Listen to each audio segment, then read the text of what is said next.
हम सब ने जीवन में कई कहानियाँ सुनी, पढ़ी या देखी होंगी। इनमें से कुछ एक कहानियाँ ऐसी होती हैं जो हमारे मन पर गहरी छाप छोड़ जाती हैं। आज मैं आपके समक्ष ऐसी ही एक कहानी लाई हूँ जो आपको मोटिवेट तो करेगी, साथ ही आपको अपने आप में इम्प्रूव करने का रास्ता भी बताएगी। बस आपको इस कहानी को ध्यानपूर्वक सुनना होगा।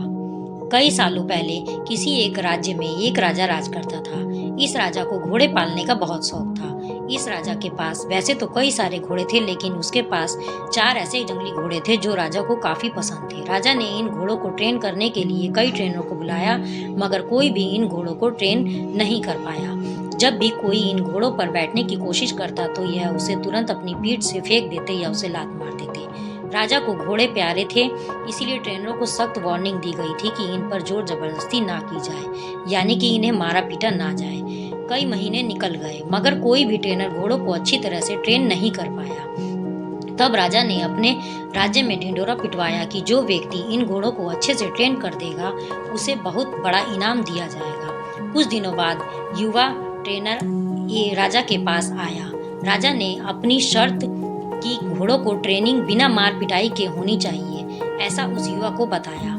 युवा ने शर्त मान ली और अपनी तरफ से भी राजा के सामने 2 शर्त रखी। युवा ट्रेनर बोला, मैं आपकी शर्त मानने के लिए तैयार हूँ, मगर मेरी भी 2 शर्त हैं। राजा ने कहा, अपनी शर्त तो बताओ। ट्रेनर बोला, पहली शर्त कि मुझे इन घोड़ों को ट्रेन करने के लिए कुछ महीने या पूरा साल भी लग सकता है, उतना वक्त दिया जाए। और दूसरी शर्त यह है कि इन घोड़ों को खाने पीने रहने की बंदोबस्त पूरा मुझ पर छोड़ दिया जाए। राजा के पास कोई और विकल्प नहीं था।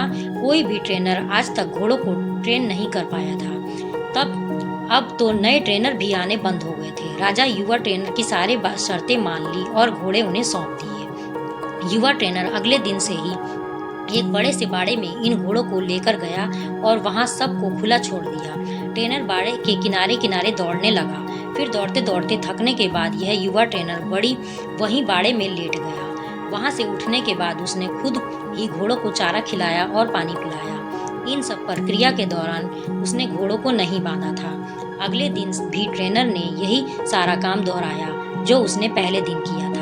यह काम उसका नित्य काम बन गया। वह घोड़ों को बाड़े में खुला छोड़ देता, उन्हें घास चारा खिलाता और बाड़े के किनारे किनारे दौड़ता रहता। धीरे धीरे चारों घोड़े भी उस ट्रेनर के पीछे पीछे दौड़ना शुरू कर दिए। घोड़ों को लगने लगा कि ट्रेनर उनका दोस्त है और उनसे प्यार करता है। सारे घोड़े ट्रेनर के बहुत ही सहज महसूस करने लगे।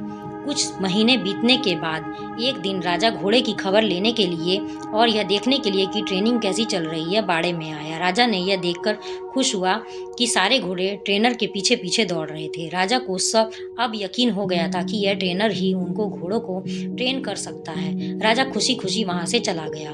देखते ही देखते 1 साल बीत गया। तब जाकर युवा ट्रेनर ने राजा को संदेशा भिजवाया कि घोड़े पूरी तरह ट्रेन हो चुके हैं, सो एक बार आकर देख ले। राजा की हाजिरी में युवा ट्रेनर ने एक के बाद एक सभी घोड़ों की सवारी की और उन्हें मनचाही जगह पर ले जाकर दिखाया। राजा यह देखकर बहुत खुश हो गया। राजा ने युवा ट्रेनर से पूछा कि बताओ कि तुमने यह कैसे किया। युवा ट्रेनर ने राजा को सारी बात समझाते हुए कहा, मैंने सबसे पहले इन घोड़ों को अपनापन महसूस कराया। इसके साथ रहकर इनको आज़ाद करके यह जताया कि मैं इनका दोस्त हूँ और मैं इनसे प्यार करता हूँ। फिर मैंने इनको खाना और पानी देकर उनके और करीब आने की कोशिश की और इनके साथ खेलकर इन्हें सिखाने की कोशिश की। इस तरह धीरे धीरे ये मुझे अपने करीब आने देने लगे, अपनी पीठ पर बैठने देते और फिर एक दिन ऐसा भी आया कि जब मुझे यह पीठ पर बैठाकर दौड़ने लगे।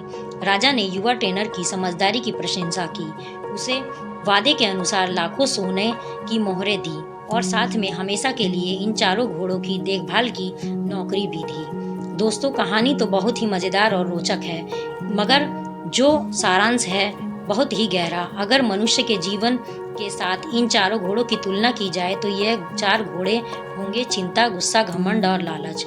और मनुष्य की बुद्धि को हम युवा ट्रेनर की तरह देख सकते हैं। जिस तरह से युवा ट्रेनर में समय को लेकर समझदारी से धीरे धीरे चारों बदमाश घोड़ों पर काबू पाया, उसी तरह कोई भी मनुष्य अपने जीवन के सबसे बदमाश घोड़े यानी कि चिंता, क्रोध, घमंड और लालच पर काबू पा सकता है।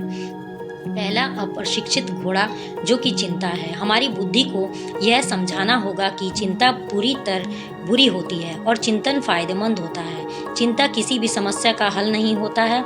हाँ, चिंतन से हमें रास्ते जरूर दिखाई देते हैं। दूसरा, उद्दंड घोड़ा क्रोध होता है। कभी कभी जीवन में क्रोध करना आवश्यक होता है। कभी कभी ऐसी परिस्थिति आती हैं जब आपका हक कोई मार रहा हो या बेवजह आप पर जुल्म कर रहा हो, तब क्रोध करना कोई बुरी बात नहीं होती। मगर क्रोध करना कैसे करना, कितना करना, किस पर करना, इन सब पर भी लगाम अपने हाथों में रखना जरूरी है। तीसरा, उद्दंड घोड़ा लालच। लालच ज्ञान पाने की हो तो अच्छी है, लालच अज्ञानता की हो तो बुरी है। लालच धन मेहनत से प्राप्त करने की हो तो अच्छी है, लालच बिना मेहनत के गलत तरीके से धन प्राप्त करने की हो तो बुरी है। चौथा और आखिरी उद्दंड घोड़ा घमंड।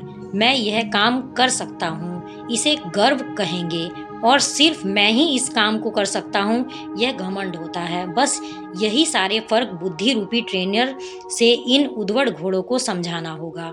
फिर आपके ये चारों बदमाश घोड़े भी देखिए कैसे कंट्रोल में आ जाते हैं।